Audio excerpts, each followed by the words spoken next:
Okay बच्चों, last class में हम लोगों ने ओम्स लॉ को डिस्कस किया था, ठीक है। और ओम्स लॉ का हमने स्टेटमेंट डिस्कस कर लिया था। इसके अलावा बच्चों ओम्स लॉ को हमने एक एनालॉजी से अंडरस्टैंड करने की कोशिश की थी। जो हमने बच्चों ये डिफरेंट रॉड्स ली थी और डिफरेंट रॉड्स के दोनों एंड्स के बिटवीन टेम्परेचर का डिफरेंस था। तो हमने देखा था बच्चों, जैसे जैसे टेम्परेचर का डिफरेंस इंक्रीज़ हो रहा है, इक्वली इंक्रीज़ हो रहा है, वैसे वैसे इक्वली हीट का फ्लो भी from higher temperature to lower temperature increase हो रहा है, ठीक है बच्चों। अच्छा बच्चों, फिर उसको हमने फिर बैटरी से कंपेयर किया था, ठीक है। बैटरी को हमने कंपेयर किया था, इट इज़ मतलब it is a end of high potential, it is a end of low potential, यानी पॉजिटिव और नेगेटिव पोटेंशियल। फिर हमने डिफरेंट पोटेंशियल की बैटरी के साथ हमने एक लैम्प को कनेक्ट किया था, जब 6 वोल्ट के साथ कनेक्ट किया, ठीक है। फिर उसके 12, 18, 24, 30। तो बच्चों हमने क्या देखा, करंट भी 2 इंक्रीज़ हो गया था, ठीक है। 6 वोल्ट पे करंट 2 एम्पेयर था, 12 पे 4 एम्पेयर हो गया, 18 पे 3 एम्पेयर। तो हमने देखा था बच्चों कि हमने ये देखा था कि बच्चों हमारे पास जैसे जैसे वोल्टेज इंक्रीज़ हो रहा है वैसे वैसे करंट भी इंक्रीज़ हो रहा था, ठीक है। और उसके बाद बच्चों हमने एक और चीज़ देखी थी, यही ओम्स लॉ का स्टेटमेंट था कि potential difference across the two ends of a conductor, ठीक है, is directly proportional to the current I, but temperature, ठीक है, physical state and temperature must be remains constant during the experiment, ठीक है। तो बच्चों टेम्परेचर क्यों कांस्टेंट रहता है, इसका भी मैंने रीज़न बताया था कि आपकी प्रोपोर्शनलिटी जो है, प्रोपोर्शनलिटी का मतलब ये है बच्चों कि अगर 2 वोल्ट पोटेंशियल है, करंट 1 एम्पेयर है, ठीक है, तो 4 वोल्ट पे करंट कितना होना चाहिए, 2 एम्पेयर, ठीक है। 6 वोल्ट पे करंट कितना होना चाहिए, 6 एम्पेयर। इसी तरह बच्चों 8 वोल्ट पे करंट कितना होना चाहिए, सॉरी बच्चों 6 वोल्ट पे कितना होना चाहिए बच्चों, 3 एम्पेयर। और 8 वोल्ट पे कितना होना चाहिए, 4 एम्पेयर, ठीक है। तो बच्चों देखो, करंट इक्वली इंक्रीज़ हो रहा है, वोल्टेज भी इक्वली इंक्रीज़ हो रहा है, लेकिन अगर temperature during the experiment constant नहीं होगा तो बच्चों क्या होगा कि इस प्रोपोर्शनलिटी में प्रॉब्लम आ जाएगी। ये टू वोल्ट पे आपको अगर 1 एम्पेयर करंट मिल रहा है तो 4 वोल्ट पे आपको 1 नहीं मिलेगा, हो सकता है 1.5 मिले, ठीक है। तो इक्वली इंक्रीज़ नहीं होगा, तो इसलिए टेम्परेचर जो है वो आपको बच्चों ड्यूरिंग द होल एक्सपेरिमेंट आपने कांस्टेंट रखना है, ठीक है। अच्छा बच्चों, हमने स्टेटमेंट देख लिया।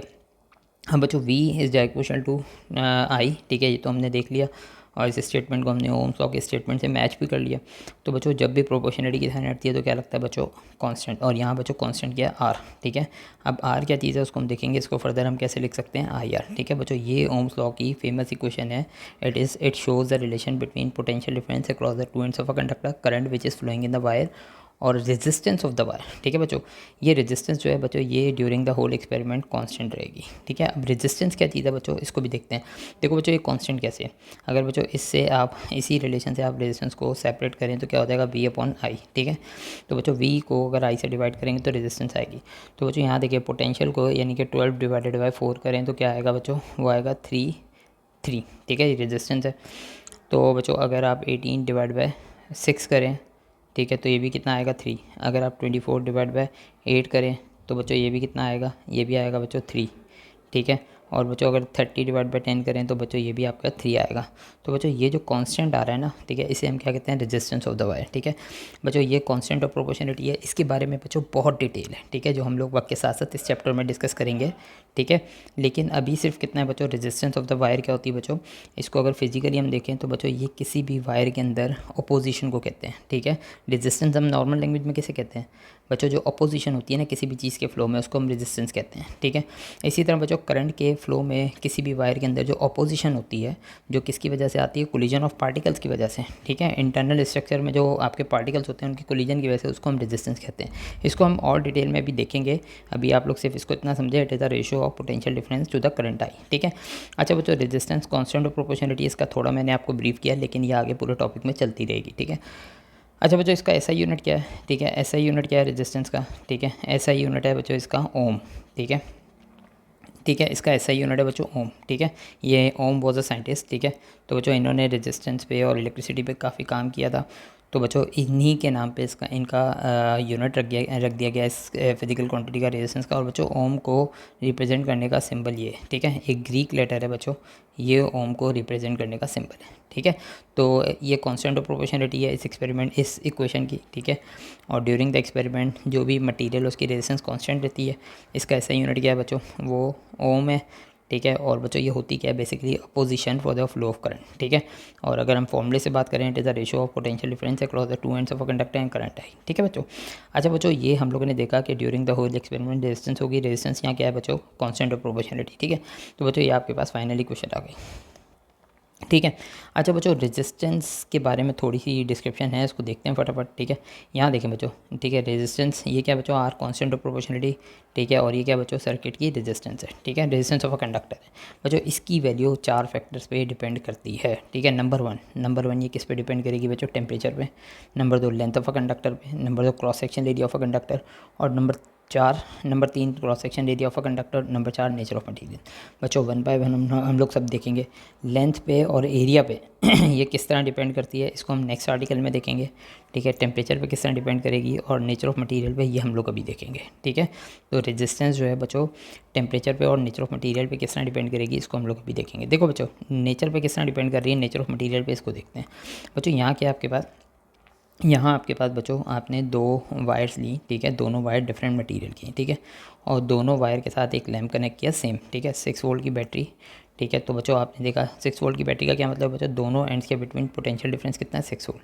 तो बच्चों ये आपके पास क्या, 2 एम्पियर। ठीक है, तो बच्चों यहाँ आपके पास 6 वोल्ट की बैटरी से कनेक्ट, और बच्चों ये वायर किसकी बच्चों, कॉपर की। ठीक है, और बच्चों आपने दूसरी एक वायर ली। ठीक है, ये किसकी बच्चों, आयरन की। ठीक है, तो ये नेगेटिव, ये पॉजिटिव, ये आ गया बच्चों 6 वोल्ट। ठीक है, और बच्चों यहाँ भी हमने 6 वोल्ट की बैटरी के साथ एक लैंप कनेक्ट किया है, लेकिन इस बार ये वायर जो है बच्चों आयरन की है। ठीक है, तो बच्चों हमने देखा कि जब हमने कॉपर की वायर को 6 वोल्ट की बैटरी के साथ कनेक्ट किया था तो करंट कितना मिला बच्चों, 2 एम्पियर। ठीक है, इसी तरह जब हमने आयरन को 6 वोल्ट की बैटरी के साथ कनेक्ट किया तो बच्चों करंट मुझे कितना मिला बच्चों, 0.5 एम्पियर। तो बच्चों इसका कॉज क्या हुआ, पोटेंशियल सेम।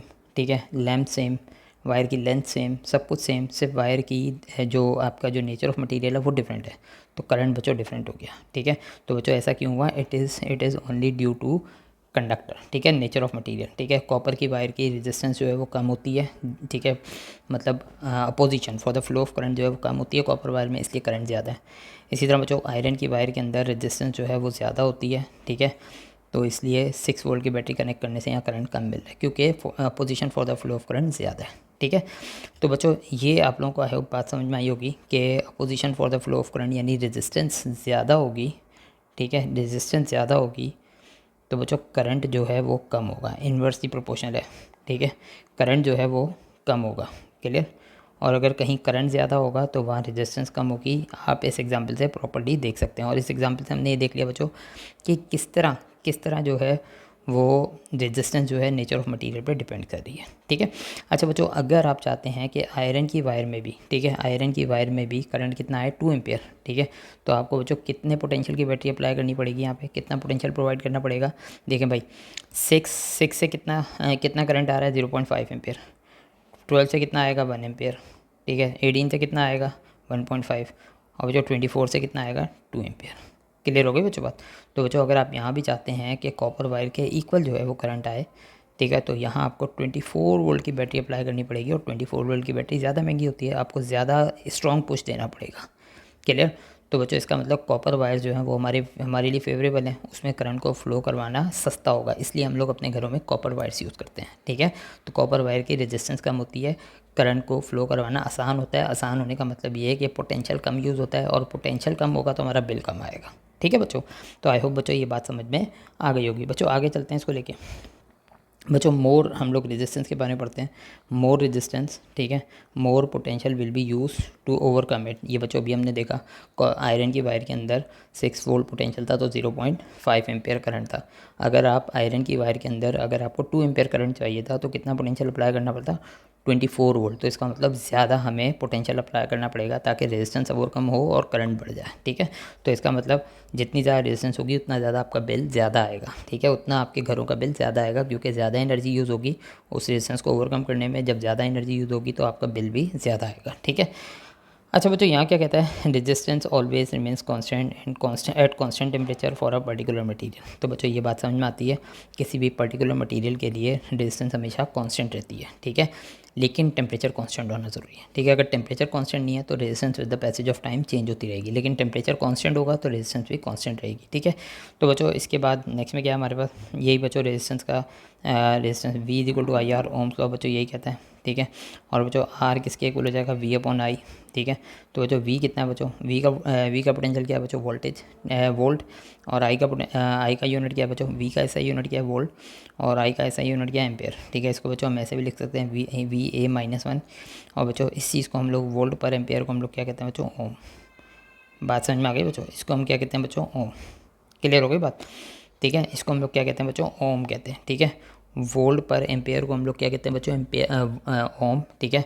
और ओम का सिंबल ये इट इज़ ऐसा यूनिट ऑफ रेजिस्टेंस, ठीक है बच्चों। इसको आपने को नहीं याद रखना है बच्चों। रेजिस्टेंस की आखिरी डेफिनेशन देखते हैं, जो physical definition, resistance is a position, ये मैं 10 बार रिवाइज भी कर चुका हूँ, ठीक है, for the flow of current, ठीक है। रेजिस्टेंस क्या चीज़ है बच्चों, रेजिस्टेंस की अगर फिजिकल इसको अंडरस्टैंड करने की कोशिश करें तो बच्चों रेजिस्टेंस क्या होती है, जो अपोजिशन होती है ना for the flow of current. First करें बच्चों, एक वायर, एक रोड है, ठीक है, रोड में स्पीड ब्रेकर है, ठीक है। तो जो स्पीड ब्रेकर है बच्चों, इनको हम क्या बोलेंगे, रेजिस्टर्स, ठीक है।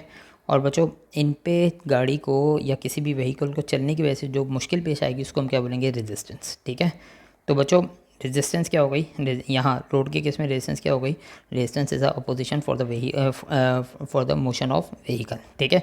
तो बच्चों इसी तरह अगर ये वायर है, ठीक है, रोड की जगह ये वायर है, तो वायर के अंदर जो भी रेजिस्टेंस होगी फॉर द फ्लो, जो भी अपोजिशन होगी for the flow of current, उसको हम क्या बोलेंगे बच्चों, रेजिस्टेंस, ठीक है। ये किसी भी मटीरियल के इंटरनल स्ट्रक्चर पे, टेम्परेचर पे, लेंथ पे और क्रॉस सेक्शन एरिया पे डिपेंड करती है, ठीक है। हमने नेचर ऑफ मटेरियल तो देख लिया, ठीक है। और बच्चों टेम्परेचर पे भी हमने थोड़ा अंडरस्टैंड किया, लेंथ पे और क्रॉस सेक्शन एरिया पे हम लोग अगले नेक्स्ट आर्टिकल्स में देखेंगे, ठीक है बच्चों। आज इतना ही रखते हैं, इसको नेक्स्ट क्लास में आगे बढ़ाएंगे, ठीक है। तो इसी आर्टिकल को बच्चों हम लोग नेक्स्ट क्लास में आगे कंटिन्यू करेंगे, ठीक है। अभी ये आर्टिकल ख़त्म नहीं हुआ, ठीक है बच्चों। Thank you.